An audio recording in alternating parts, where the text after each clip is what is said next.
तो अश्वत्थामा जी को ध्यान आया कि महाभारत का युद्ध चल रहा था और उस समय जब अभिमन्यु मरा तो हल्ला मचा, उसकी पत्नी उत्तरा का क्या होगा। तो लोगों ने कहा महाराज उत्तरा गर्भ काल में है, अपने पुत्र के सहारे अपना जीवन जी लेगी।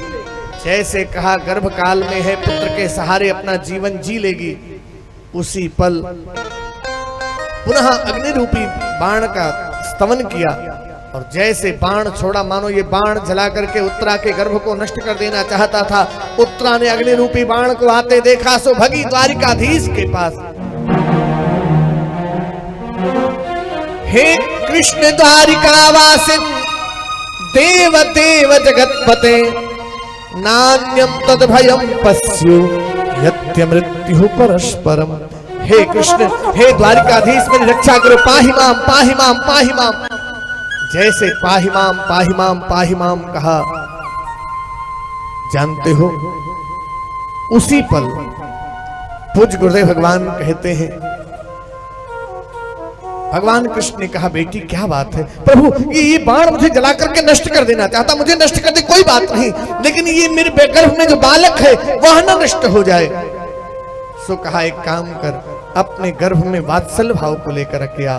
और जैसे वात्सल भाव लेकर के आई, भगवान एक रूप से बाहर खड़े थे, दूसरे रूप से गर्भ में प्रवेश कर गए और उस बालक की गर्भ में जाकर के रक्षा करने लगे। और जैसे ही उस बालक की गर्भ में जाकर के रक्षा की, पूछा बेटी कैसा लग रहा है। प्रभु बहुत शांति लग रही है। जैसे कहा बहुत शांति लग रही है। जानते हो परीक्षित, हे शौनकादिक मुनियों, उसी पल अभी परीक्षित जी के जन्म की स्थिति आ रही है। कुंती बुआ पास में खड़ी थी, निकल करके बाहर आ गई और जैसे कुंती बुआ बाहर आई, कृष्ण और दौड़ कर प्रणाम कर, प्रभु प्रणाम प्रभु प्रणाम।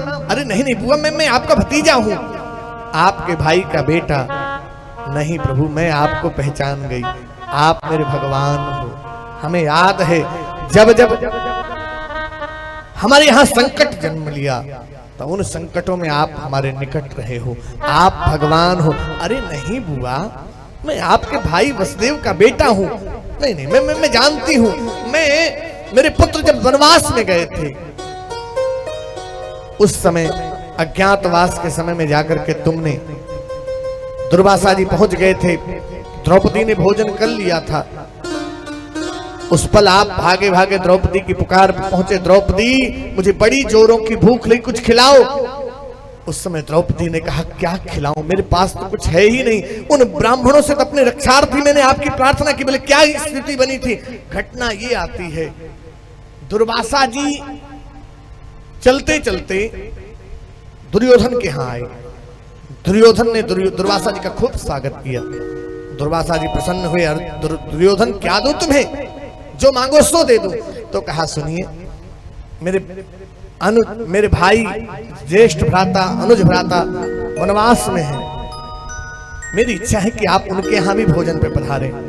10,000 शिष्यों के सहित जाते हैं और हाँ, मध्याह्न से कुछ पल ऊपर हो जाने के बाद ही जाइएगा, ठीक है, तुम्हारी इच्छा पूर्ण हो तथास्तु। अब दुर्वासा जी पांचों पांडव भोजन करके बाहर बैठे थे, दुर्वासा जी पहुंच गए। आहा, दुर्वासा जी दरवाजे पर आए, आतिथ्य किया, पात्र किया, महाराज भोजन हो जाए। दुर्वासा जी ने कहा देखो अभी संध्या नहीं हुई है, मैं संध्या करके आता हूं, तब तक तुम भोजन बनाओ, भोजन का प्रबंध करो। अब पांचों, द्रौपदी के पास एक पात्र था, उस पात्र की महिमा ये थी कि चाहे जितनी संख्या में लोग आ जाएं, सहज ही भोजन उस पात्र से प्रकट हो जाता था। जैसे ही द्रौपदी के पास भागे भागे पांचों पांडव गए, कहा देवी मैंने अभी भी दुर्वासा जी आए थे, उनका निमंत्रण स्वीकार कर लिया है, उनको निमंत्रण पर आमंत्रित किया है हमने, तुमने भोजन तो नहीं किया। द्रौपदी ने कहा हमने तो भोजन कर लिया। अब तो पांचों पांडवों में कर्ण क्रंदन जैसी स्थिति आई, पांचों पांडव विचार करते हैं अब तो क्या होगा, अब तो निश्चित रूप से दुर्वासा जी के श्राप से हम श्रापित होंगे और हम सबका समापन हो जाएगा, क्या करें हम। उसी समय द्रौपदी ने कृष्ण की पुकार करी थी, कृष्ण हमें याद है, तुम उस समय भागे भागे आए, द्रौपदी से कहा द्रौपदी बड़ी जोरों की भूख लगी, कुछ खिलाओ। द्रौपदी ने कहा द्वारिकाधीश कुछ भी नहीं खाने को है, इसलिए तो बुलाया है तुमको।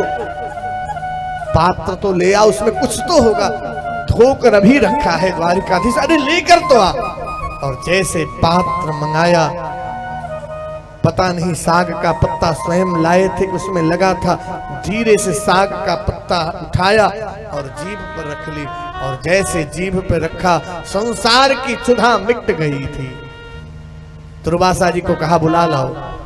अब मानो लग रहा था यहां तक भोजन हो गया हो, दुर्वासा जी को लगा कि भोजन पे बुलाएंगे, जाएंगे, बैठेंगे, नहीं खाएंगे तो अन्न का अपमान होगा, सो दुर्वासा जी वहीं से पलायन कर गए। द्वारिकाधीश उस पल आपने रक्षा की थी। लाक्षागृह में मेरे पुत्रों को जब जलाया जा रहा था, उस पल तुमने हमारी रक्षा की। इतने बड़े महाभारत युद्ध में तुमने हमारी रक्षा की। आप भगवान हो। अच्छा बुआ भगवान मानती हो ना, तो कुछ मांग लो। जो अच्छा भगवान मानता, श्रेष्ठ मानना, कुछ कामना होगी तभी न मानता है।